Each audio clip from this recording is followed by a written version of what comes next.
Hi everyone, Rosemary from Rosemary Astrology. Well, for the week of December 1st to 7th, there's quite a lot going on astrologically speaking.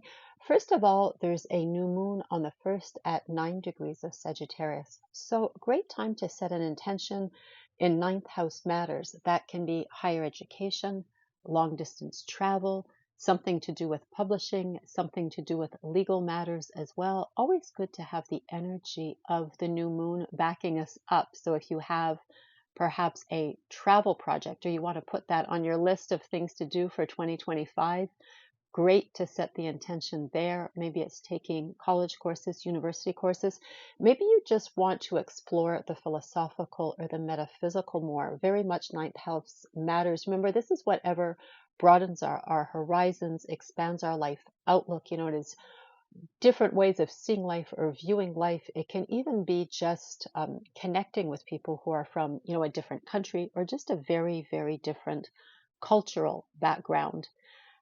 Venus is going to move into Aquarius on the 7th, conjuncting Pluto as she arrives. Again, for all of us, the group, the idea of groups that are grassroots organizations, I think is what I want to say. People who are at the bottom, it is for individually, it can be our social circle, clubs we belong to, teams we're on. It's also our long-term goals.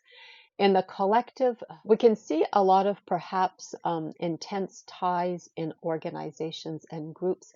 Venus is all about relationships, and in Aquarius in the 11th house does that in a very general way. There's not the one-on-one of a relationship as, Venus would be in the 7th house.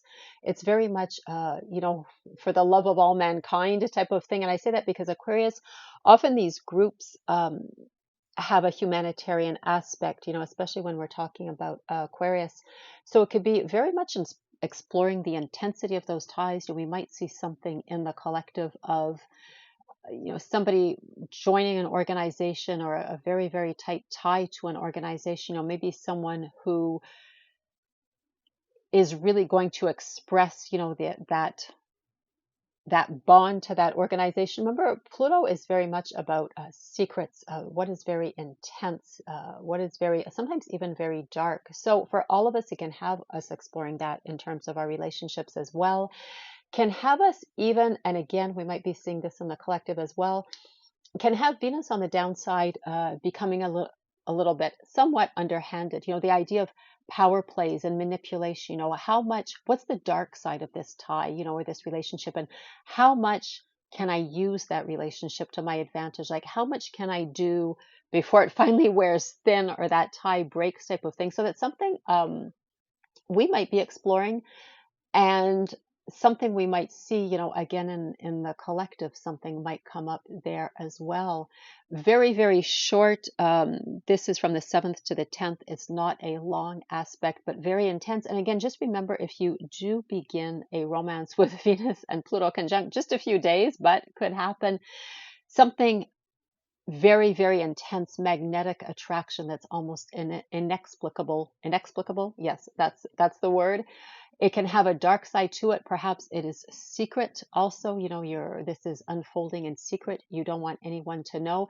Can be a person who's very transformative, but we want that to be in a good way. We don't want them to be transformative because, they're so dark and so secretive, and, there's almost an aura of danger about them. That can be very exciting. We just don't want it to be like, truly dangerous or truly dark. The other thing that is going on, and I'll wrap up on this, is Mars is going to station retrograde on the 6th of December. Will be retrograde until the 23rd of February. Not really an enjoyable energy. Mars likes to go forward, likes to go fast, likes to get things done. Remember, wherever Mars is in our chart, we have a lot of energy, we have a lot of drive, and now Mars is being forced to slow down and go backwards. So again, collectively happening in the 5th house, everything to do with children, be they your children or other children in your life. So, I say grandchildren, stepchildren, nieces and nephews, godchildren, other generation you are close to. This can even be as much as you work somewhere where there's a lot of people of the next generation. It can be your adult children as well. But, that idea of the generation following you, or, two generations following you. And Mars, by the 6th of January, will move back into Cancer. This is a state, province, homeland, where we have our roots, where we feel we belong, that sense of home as well. So we could see a lot of energy being deployed in something to do with children, for example. We can see a lot. This is also our creative pursuits. It's also a romance, sex. We can see, a lot of energy is there, but again, it's going on a loop. So it's really the time to just slow down and plan.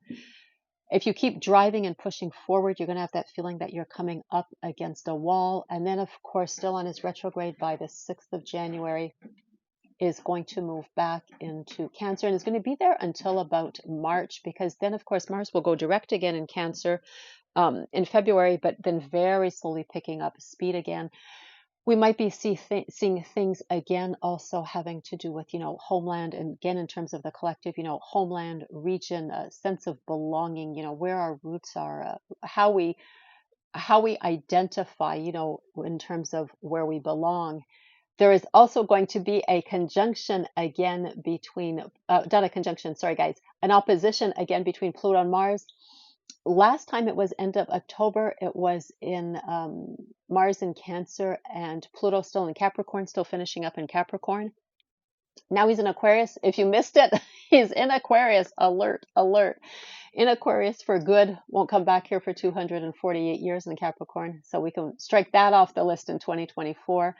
That's done. But again, will oppose Pluto, this time, of course, in the house that has everything to do with children and the house that is about groups and organizations. So I will talk about that when it happens. We're looking more into towards the end of December, but that collectively could also be very interesting as well. Could have a lot to do with what is going on with children, or collectively, approach to children. This includes pregnancy, IVF, child rearing, the whole world of children, and of course groups and organizations. So that's pretty much it from the 1st to the 7th. Just putting that on your radar so you'll know really what's going on this week. Have a wonderful week, and I'll see you in the next one. Bye.